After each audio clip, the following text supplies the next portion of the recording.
On Nature League, we spend the third week of each month exploring a current trending article from the peer-reviewed literature. Scientific information isn't just for scientists. It's for everyone. It just requires a bit of a breakdown.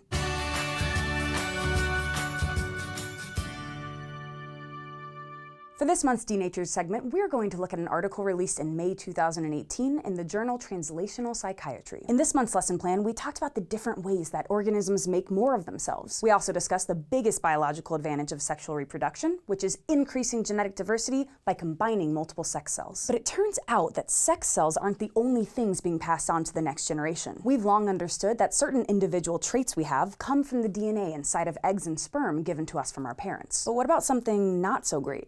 What about trauma? This paper is entitled Reduced Levels of miRNAs 449 and 34 in Sperm of Mice and Men Exposed to Early Life Stress. And yes, that is also the title of a play I would definitely pay to see. Theater references aside, the title contains some concepts we should dig into, particularly miRNA and what we know about their reduction in levels. So here's what's already known. Being exposed to severe stress during childhood can absolutely have negative health effects later in life. For example, studies have shown that adults who report having experienced more childhood trauma are more likely to experience depression and struggle with suicidal thoughts and tendencies. But here's the thing. The trauma doesn't stop at the adult who experienced it. Scientists have also noticed that children of parents who experienced trauma as kids are at a higher risk of developing psychiatric disorders. So how does this trauma persist across generations? Several mechanisms have come to light, but the one with the most current scientific support has to do with small RNA in sperm. Ribonucleic acid, or RNA, is single-stranded genetic material. One of its most famous jobs is delivering the genetic code from inside of the cell's nucleus to a cell's ribosome,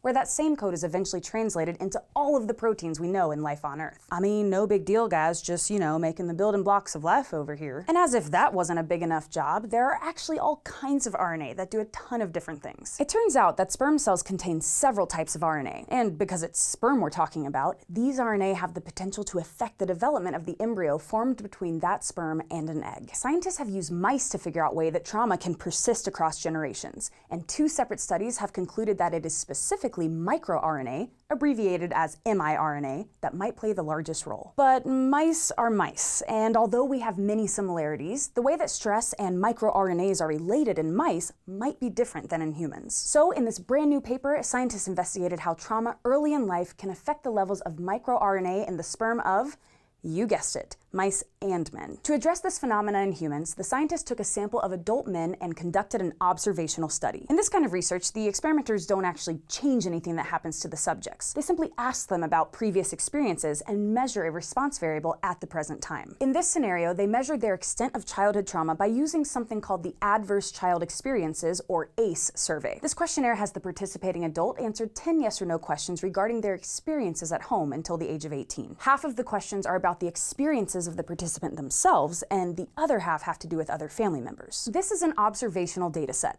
All of the things already happened, and the scientists didn't cause any of them to happen in a lab environment. But observational studies do still measure some kind of response. For this study, the men who took the ACE survey also provided a sample of semen, and that semen was filtered down to mature sperm that provided some data. Demographic, behavioral, and general sperm characteristics were recorded as response variables, and then the researchers compared these results to the ACE survey scores that measured childhood trauma experience. Of the 28 men included in the study, half scored between 0 and 1 on the ACE survey, and were labeled as the low ACE group. Low in this case means that they had experienced a low amount of childhood trauma. 7 men scored between 2 and 4, and the remaining 7 who scored more than 4 were labeled as the high ACE group, meaning that they had experienced a high amount of childhood trauma. Since this paper is of mice and men, and our ability to ask mice survey questions isn't quite developed, the researchers exposed the study mice to early life stress by randomly shuffling the individuals into different enclosures twice a week for 7 weeks. Nothing life-threatening or painful, but still, it definitely sucks to get a new apartment and roommates every few days, and this level of stress was enough for the researchers to compare experimental groups. Since previous work had shown that microRNA could be one of the ways trauma gets passed on to other generations,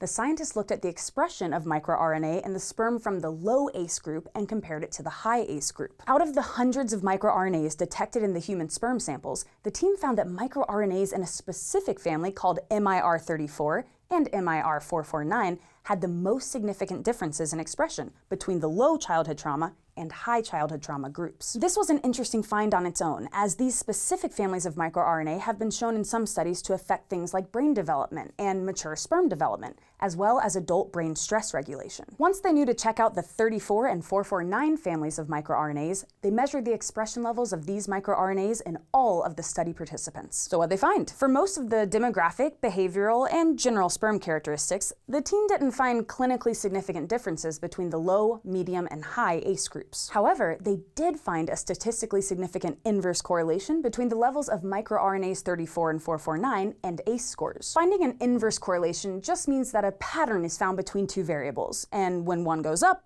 the other goes down, or vice versa. So in this situation, it means they found significantly lower levels of the microRNAs in higher ACE score groups. Those were the adult men who experienced more early life trauma. Statistical significance aside, these differences were really noticeable. In fact, the paper reports that many of the men in the high childhood trauma group had sperm with these microRNA levels 300-fold lower than many of the low childhood trauma group men. It's one thing to find a statistically significant difference between two groups, but the scientists had to make sure that the differences were associated with early age trauma instead of something else. Even though data in other studies have shown that microRNA levels in sperm can be affected by smoking and obesity, this group of researchers didn't find a statistically significant difference between these microRNA levels of smokers versus non-smokers or high versus low body mass index scores. They also didn't find any statistical differences between microRNA expression when they looked at variables like drug and alcohol use, sperm count, and sperm motility. By ruling out associations with other variables, the researchers were able to conclude that childhood trauma, as measured by ACE score,